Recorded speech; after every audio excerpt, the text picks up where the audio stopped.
The Lord be with you. And with your spirit. A reading from the Holy Gospel according to St. Matthew. Glory to you. Jesus said to his disciples, "You are the salt of the earth. But if salt has lost its taste, how can its saltiness be restored? It is no longer good for anything, but is thrown out and trampled underfoot.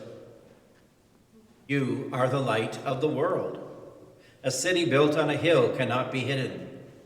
No one, after lighting a lamp, puts it under the bushel basket, but on the lampstand, and it gives light to all those in the house. In the same way, let your light shine before human beings, so that they may see your good works and give glory to your Father in heaven." The Gospel of the Lord. Praise to you, Lord Jesus.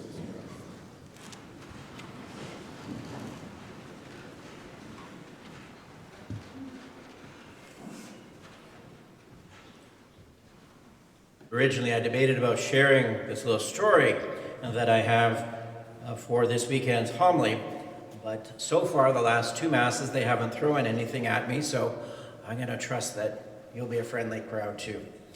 Some have said, "Oh, Father, that was a groaner." But anyhow, has nothing to do with the homily, by the way, so this is just a little add-on.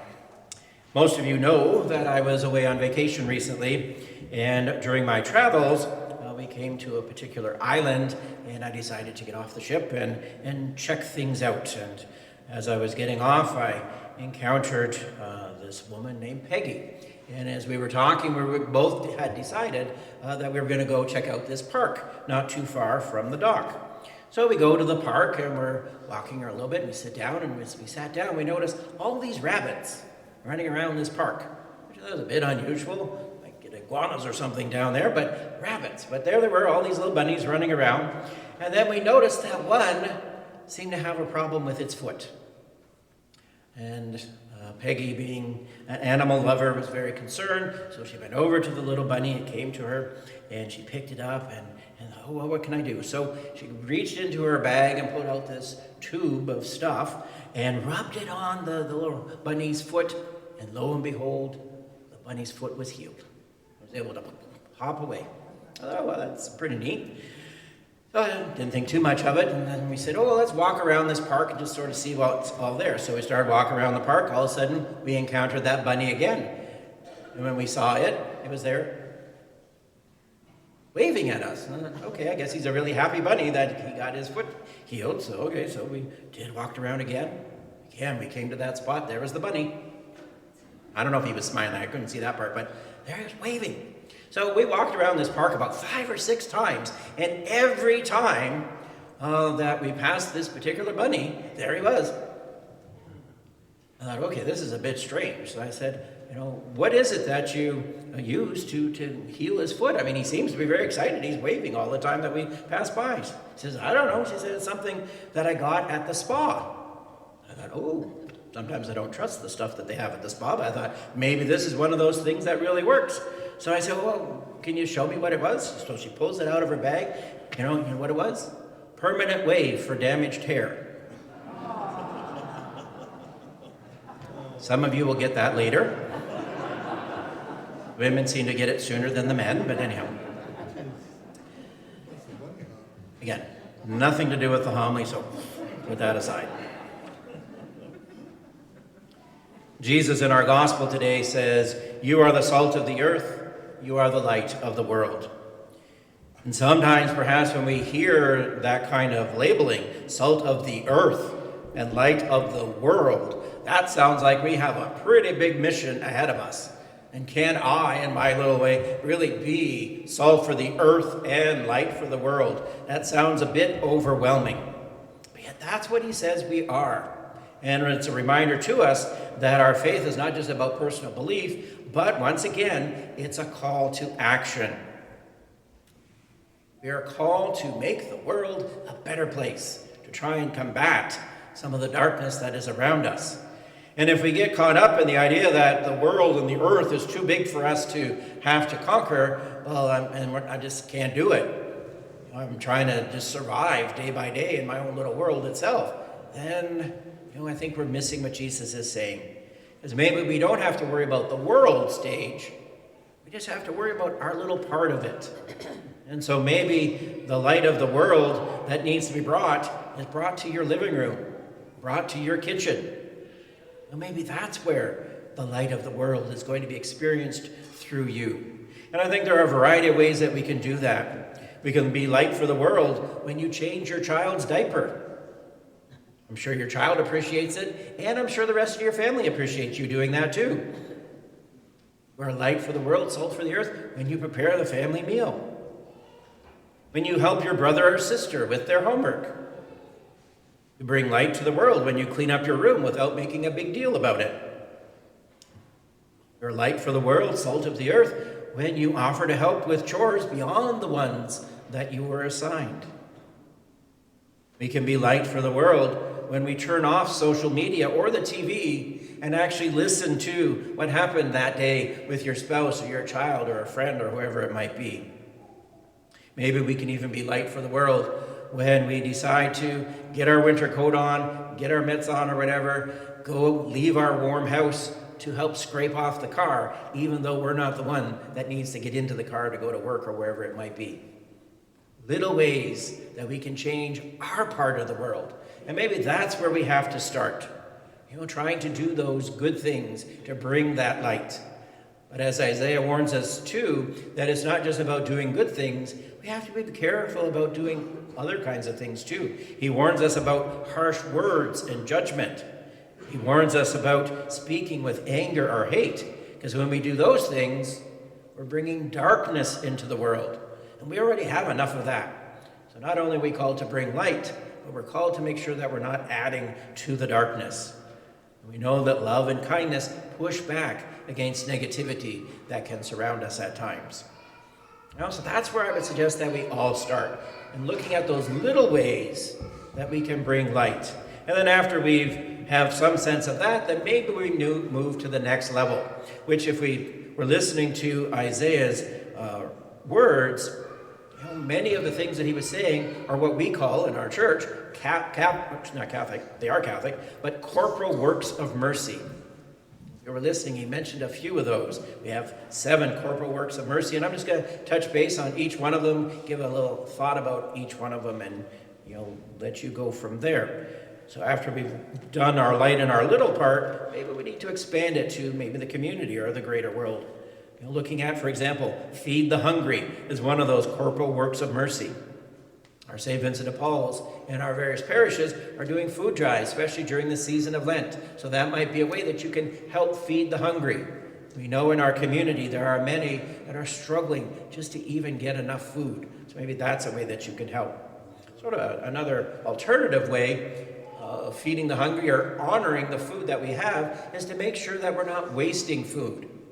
I know myself, I'm guilty of this. I'll open the fridge and say, I don't know what that started out to be. It's all fuzzy now, it's all whatever else. Who knows what it is? I didn't pay attention. I didn't eat it in a timely fashion. I wasted. That's not honoring food. So maybe that's a way that we can feed the hungry or at least respect our food. Give drink to the thirsty. Maybe we can donate to one of those organizations that helps build wells in those places in our world where water is hard to find. Or maybe again, that flip side is, let's not waste water.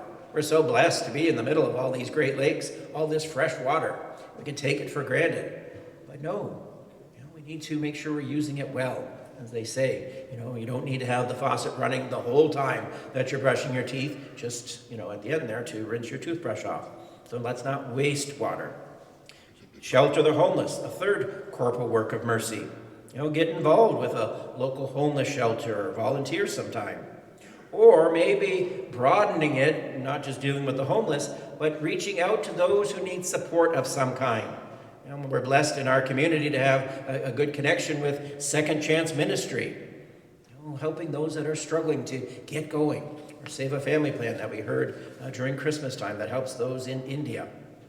Another corporal work of mercy is visit the sick. Sometimes the sick can be forgotten, or we sometimes actually try to avoid them. We're not comfortable with that. Well, we need to try and get over that. These people are suffering in various ways, And sometimes it's so important just to have somebody with them. So try and find that courage within yourself, or give them a phone call, send them an email, write a little pick-me-up card, offer a prayer. Maybe those are ways that we can visit the sick. Or again, expanding that idea of visiting the sick, just being, how can we help the sick? So maybe by donating blood, or in our community now, by donating plasma. These are ways that we can do some of these corporal works of mercy. Another corporal work is visit prisoners. Not as easy to do, more of a challenge there, but maybe we can offer a prayer for them or for their families. Many times I find the family suffers more as a result of a family member being put into prison and all what happens as a result of that and what people think. Another corporal work of mercy is bury the dead. Where possible, try and attend the funerals of those people that you know. I know that can be hard. What do we say? Well, really, it's your presence that says so much. So just being there is really important. Another aspect of burying the dead, perhaps, is trying to be compassionate for those who are grieving. If any of you have experienced the death of a loved one, you know how hard that can be, and how each of us goes through that in different ways. And sometimes we just need that person to listen to us and be compassionate with us. Or maybe we can recommend that they can join our grief share program, so they can be together with other people that are going through the same kinds of things. Or as we've been asking for help with our card ministry for the bereaved. When we're dealing with the death of a loved one, we can feel alone at times. And our card ministry, what it does is it sends cards to, say, the surviving spouse or whoever at different times during the year, so that they know that they're not alone. We're there to be there in those key times throughout the year, Christmas or Easter or anniversaries. It's just a simple little card, but we need somebody to address them and put the cards together, sign them or whatever. Simple ministry to do. Call the office if you have some time to help. Talk to Betty, she can set you up. The last thing that I'll mention about burying the dead is looking at your own funeral. Most of us don't like to do that. But when we think about it, what do you want to happen at, for example, your funeral mass? Especially if you want to have a funeral mass. Many times we're finding now it hasn't been well communicated to the children, so the children say, no, that's okay, we'll just do whatever. So if you want something in particular, plan ahead. Look at the readings. You choose what readings you would like at your funeral. You choose what hymns you would like, or other different aspects of it. So it does two things. One, it allows you to really reflect yourself in that last celebration of your life. But two, it really helps your family. It's so stressful when a family is dealing with the death of a loved one. They're dealing with so many things, and then to have to go through and pick readings and this and that, that's just a lot. So if you can do it ahead of time, it makes it better for everyone. And if you're concerned about what to do with all that planning, we can help you with that planning as a church. We can even keep it on file so that we can turn to that at that point whenever the Lord calls you home. So I'm not encouraging anybody that we're hastening that process, but what we're doing is just getting better prepared for it. And the last corporal work of mercy is give alms to the poor.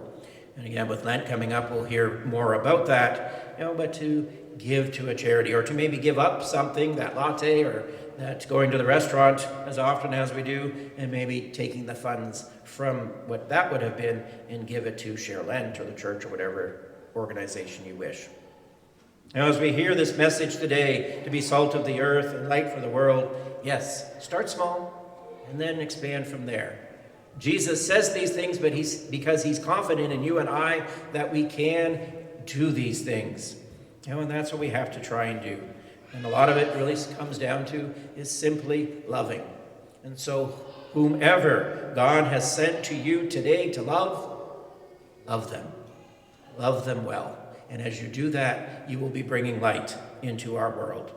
And maybe that can be our prayer. Lord, help us to be salt and light in our world. Give us the courage to act with love and kindness. Help us to trust in you, even when we feel weak.